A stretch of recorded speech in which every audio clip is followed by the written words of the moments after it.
오늘 우리에게 주시는 하나님의 말씀은 하박국 3장 2절과 또 16절부터 19절까지 말씀입니다. 구약성경 1304쪽입니다.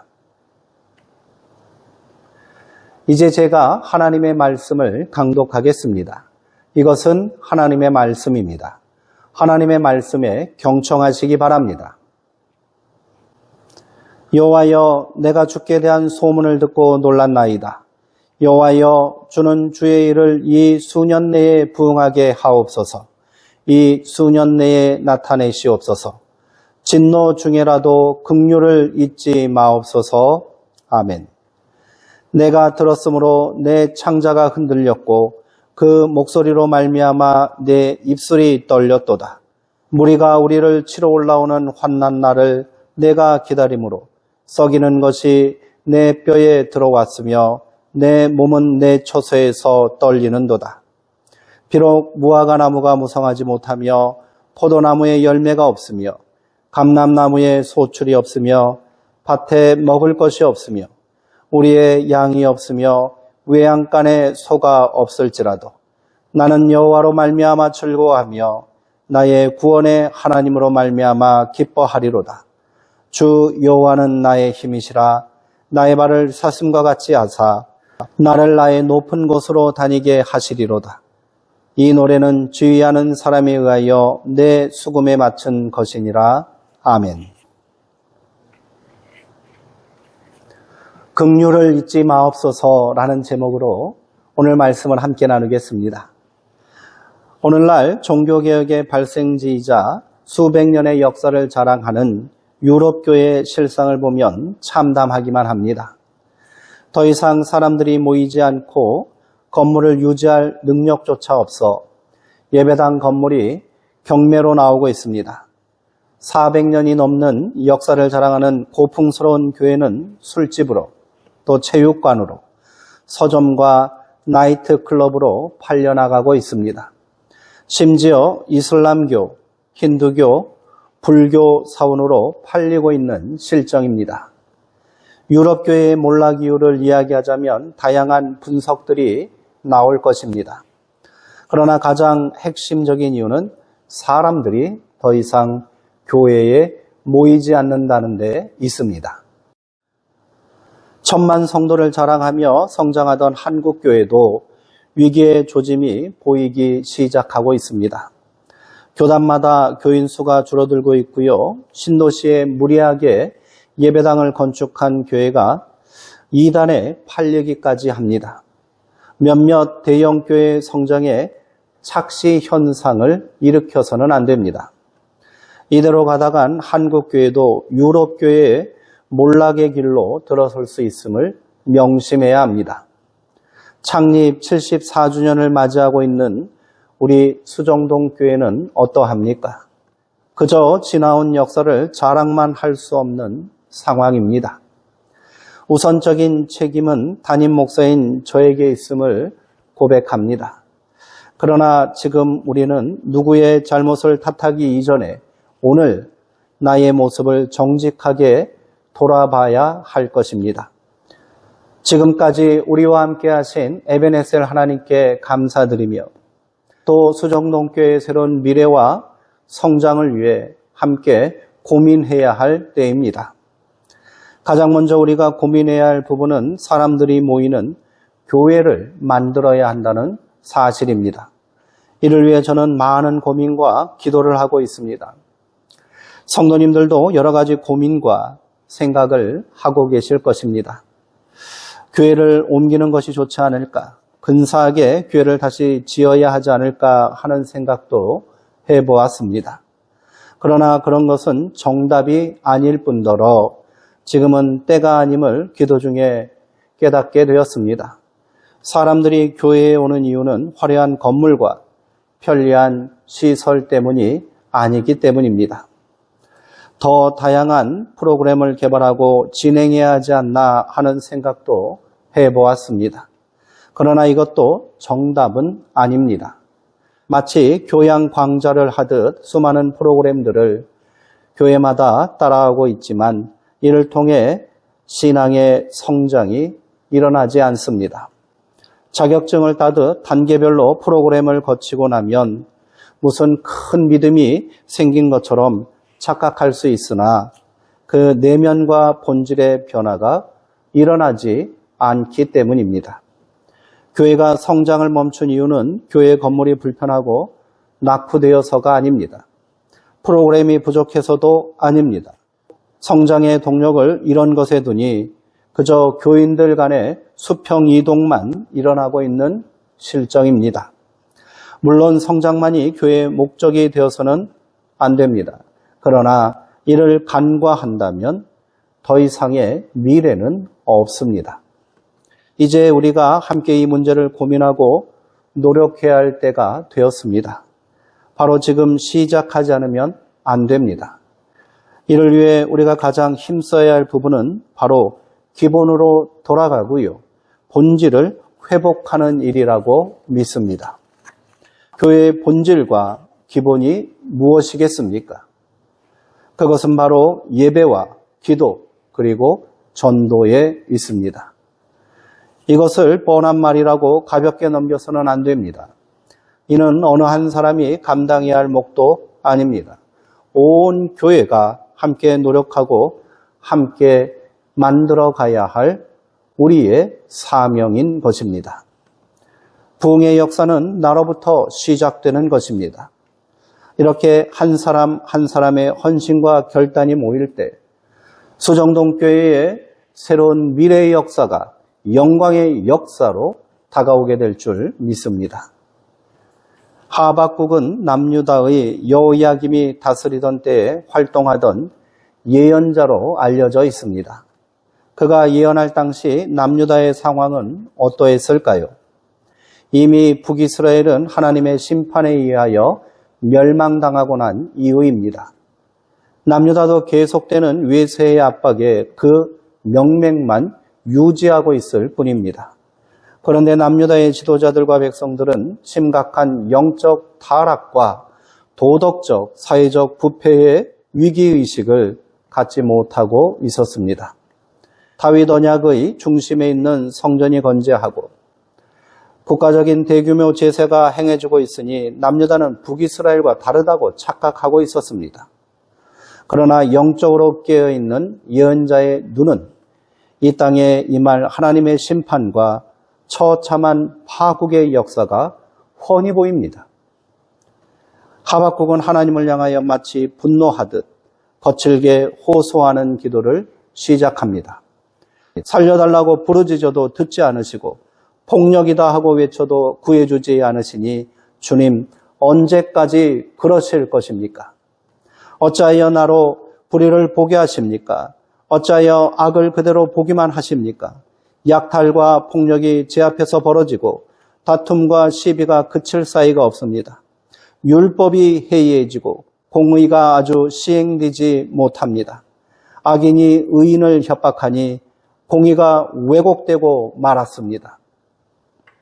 하나님께서는 하박국의 기도에 응답해 주십니다. 그러나 예언자의 눈에는 이 응답이 마음에 들지 않습니다. 내가 이 악한 백성을 바벨론 군대를 동원하여 심판할 것이다.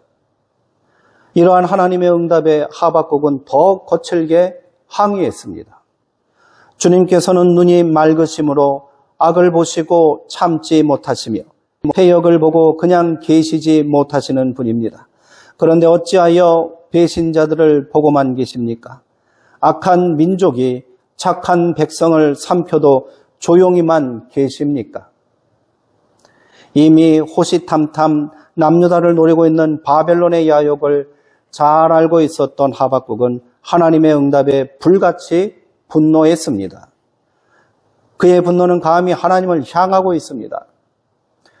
그리고 절대로 그래서는 안 된다고 하나님을 향해 재차 호소합니다. 하박국은 자기의 생각이 옳다고 확신했습니다.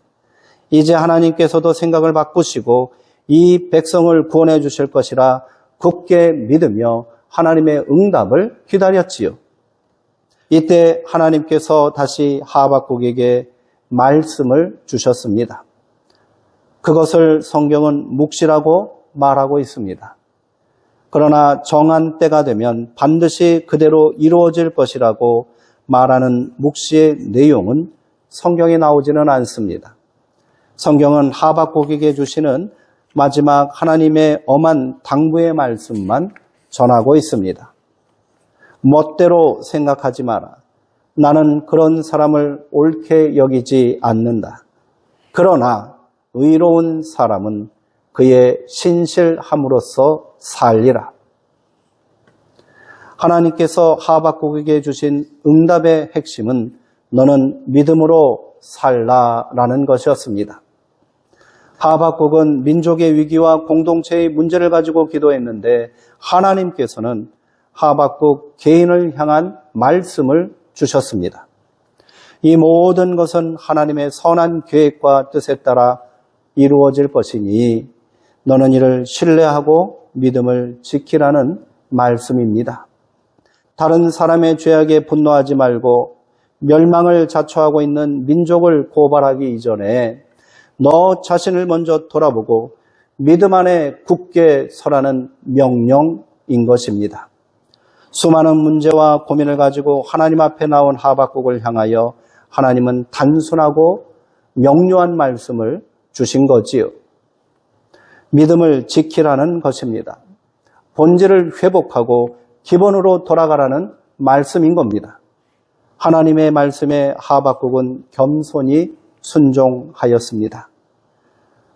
오직 나 여호와는 성전에 있으니 온 땅은 그 앞에서 잠잠하여라 라는 하나님의 말씀에 하박국은 믿음으로 결단하고요.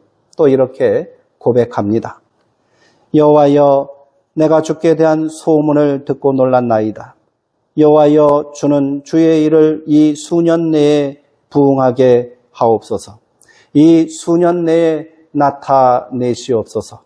진노 중에라도 긍휼을 잊지 마옵소서.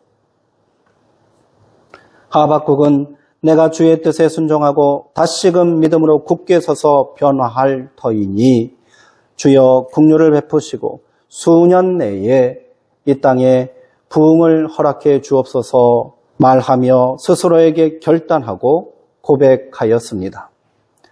흔들리는 믿음을 다시 세우겠다는 결단입니다.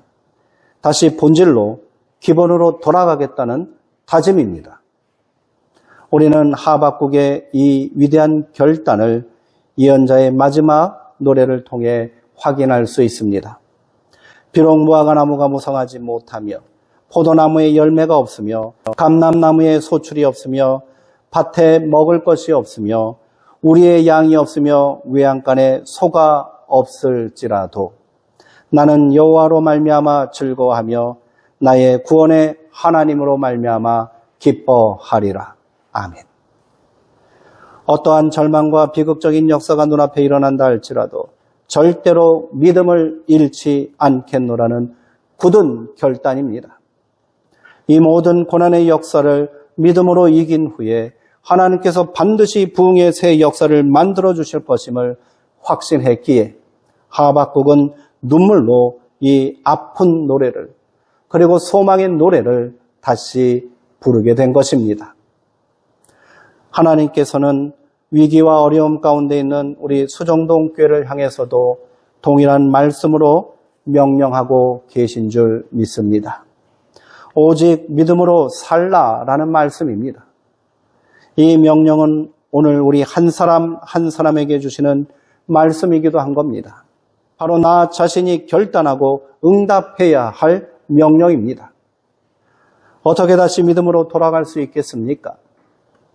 믿음을 다시 세우고 오직 믿음으로 사는 길은 교회와 신앙의 본질을 회복하고 기본으로 돌아가는 길뿐입니다.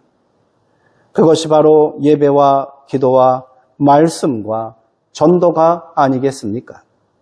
초대교회 공동체가 부흥한 이유가 근사한 건물이 있었고 훌륭한 프로그램이 있었기 때문이 아니지 않습니까? 그들은 어디 있든지 모두가 한 마음으로 모이기에 힘썼고요. 말씀을 듣기를 기뻐했고요. 때를 얻든지 못 얻든지 전도에 매진했기에 부흥의 역사를 이루게 된 것인 줄 믿습니다. 창립 74주년을 맞이하는 이 뜻깊은 시간에 우리가 함께 결단하고 새로운 교회의 미래를 준비하고 부흥을 이루는 길이 여기에 있다고 믿습니다. 먼저 우리 안에 예배의 회복을 이룹시다. 이를 통해 오직 믿음으로 사는 굳건한 신앙을 회복합시다. 부흥은 여기서부터 시작될 줄 믿습니다. 역대기 기록에 의하면 다윗은 그의 통치 말기 권력을 후계자 솔로몬에게 이양하기 이전에 나라의 기틀을 바로 세우고요. 자신이 이룬 부강한 나라와 안정한 사회를 지속할 대대적인 사업을 시작합니다.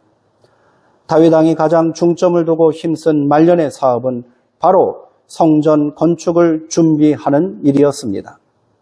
성전을 건축한 왕은 다윗의 뒤를 이은 솔로몬이지만 이미 다윗은 성전 건축을 위한 모든 준비를 마무리해 놓았습니다. 성전 건축에 필요한 자세한 도면을 미리 완성했고요. 엄청난 공사 자금과 자재를 준비해 놓았습니다. 그리고 성전 건축을 담당한 관리와 기술자들, 성전에서 일할 일꾼들을 이미 다 세워놓았습니다. 다윗이 이처럼 마지막까지 성전 건축을 위한 준비에 매진한 이유는 이를 통해 예배의 회복과 부흥을 이루기 위함이었습니다. 나라를 부흥하게 만들고 평화를 유지할 방법은 정치가 아니고요. 군사력도 아니고요. 부유한 재정도 아니라는 사실을 그는 깨달았던 것입니다. 이는 오직 온 이스라엘 백성들이 온전한 예배를 드리며 하나님을 찾고 신실한 모습으로 섬길 때 응답되는 하나님의 역사라는 사실을 고백한 것이지요. 이후 나라의 위기와 환란이 닥칠 때 이를 극복한 지혜로운 왕들은 하나같이 성전 예배의 회복을 이룬 사람들이었다는 사실에 주목하시기 바랍니다. 유다의 아사 왕과 여호사밧 왕이 그랬고요. 히스기야와 요시야 왕이 그러했습니다. 깨어있는 지도자들을 통해 온 이스라엘이 예배의 자리에 나와 겸손히 무릎 꿇을 때 하나님께서는 그 진노를 거두시고 위기 가운데 있는 나라를 구원해 주셨습니다. 오늘 우리에게도 이러한 깨달음과 결단이 있기를 축원드립니다. 예배는 목사가 혼자 만드는 것이 아닙니다. 찬양대나 봉사자들만의 협력으로 온전해질 수 없습니다. 예배에 참여한 모두가 예배를 함께 만들고 세우는 동역자가 되어야 합니다. 구약의 예배를 할 수 있는 제사 제도를 살펴보면 실제적으로 제사를 준비하고 주관하는 사람은 제사장이 아니라 제사에 참여한 일반 백성들이었음을 알 수 있습니다. 하나님 앞에 제사 드리기를 원하는 사람은 먼저 하나님을 향한 열심을 보이고 자신의 죄를 대신하여 희생될 제물을 선택하는 일에 정성을 다해야 합니다. 준비한 제물은 단순한 짐승이 아니라 나 자신이기 때문인 겁니다. 그렇게 준비한 제물을 이끌고 제사장 앞에 서서 경배자는 짐승의 머리에 손을 얹고 안수하면서 직접 하나님께 감사의 기도를 드리고요. 자신의 죄를 그대로 자복하는 회개의 기도를 드렸습니다. 이후 짐승을 죽이고 이를 제단 위에 올려 태우는 행위만 제사장들이 집례했던 것입니다. 이처럼 구약의 예배는 백성들이 단순히 참여하는 것이 아니라 적극적으로 예배를 준비하고 주관했음을 알 수 있습니다. 베드로 사도는 더 나아가 너희는 왕 같은 제사장들이라고 말하지 않았습니까? 예배는 단순히 거룩한 예식에 참여하는 것이 아닌 겁니다. 바로 내가 주관자가 되고 더 나아가 제사장이 되어야 하는 것입니다. 오늘 한국교회의 문제는 이 함께 연합하고 동역하는 예배의 자리에 성도들을 관객으로 만드는 데에 있습니다. 그러다 보니 예배가 관객의 기대와 입맛에 맞춘 무슨 공연처럼 진행되고 있는 것 아닙니까? 성도를 관객으로 생각하니 목회자들은 이런저런 눈치를 보게 되는 것입니다. 영혼을 깨우고 신앙의 양심을 자극하는 말씀이 선포되기 힘듭니다. 그저 값싼 구원론과 은혜만 선포하고요. 세속적인 축복만을 강조하게 되고 맙니다. 먼저 한국교회의 지도자들이 회개할 부분입니다. 그러나 이 본질적인 문제에 대하여 한국교회 모든 성도들이 함께 고민하고 회개해야 합니다. 바로 내가 예배를 준비하고 완성하는 주인공임을 망각하고 그저 감동적인 공연을 보러 온 관객처럼 이 교회 저 교회 순회하듯 하는 신앙의 태도를 반성해야 합니다. 우리 수정동교회 성도들에게 제가 감사드리고 희망을 보는 이유는 우리 교회에는 최소한 그런 분이 계시지 않다고 믿기 때문입니다. 매주일 불편하고 어려운 환경 가운데서도 이 자리를 기억하시고 멀리서부터 찾아오시는 성도님들을 보고 있으면 그저 감사하고 또 고맙기까지 합니다. 그러나 저는 여기서 성도님들이 한 발 더 나아가기를 소망합니다. 예배에 더 열심을 내시고요. 더 마음을 모아주시기 바랍니다. 내가 예배를 만드는 귀한 주인공임을 절대로 잊지 마시기 바랍니다. 예배는 우선 모이는 것부터 시작되어야 합니다. 더 열심을 내시어 수정동교회 모든 모임에 참석해 주시기를 호소드립니다. 주일 예배로만 만족해서는 안 됩니다. 수요 예배도 내가 있어야 할 자리이고요. 새벽 기도에도 내가 동역해야 할 자리입니다. 모두가 마땅히 내가 함께 만들어야 할 예배인 것입니다.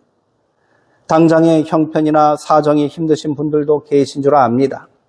그렇다면 지금부터 온전한 예배의 자리에 설 수 있도록 기도하시고 하나님의 도움을 구하시기 바랍니다.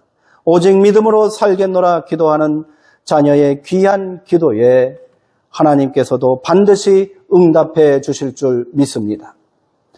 또한 함께 모이기 위해서는 모두가 서로의 형편을 살피고 관심을 갖고 도와야 할 것입니다. 믿음이 연약한 지체 낙심한 형제들에게 찾아가셔야 합니다.